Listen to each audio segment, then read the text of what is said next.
When you're creating homework on Fusion, many people, when they're adding the description of the homework, we're attaching files into this area. This doesn't work well for students when they go to open the files later. So the place to add files is now in the second page when you're making homework. So write in the description of what you want the students to do your settings, and when you create Finish, you add your resource to the second page. So this is the page where I view the homework and view the list of students, but I also have the chance here to add resources. To make it easy for you, we've added a new option, so as well as creating a new file or uploading a file, you can now just go and grab a file from anywhere in the VLE using this option here.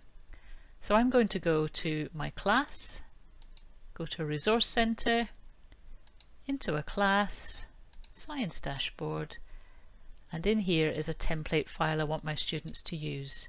Just click on that and it's been added. You can of course just drag and drop files in here as well. It's so easy to add files this way, and when students open them, they open properly as if they were in a file manager like a class or a learning space, and they work much better. So this is now the way to add files when you're creating homework for students.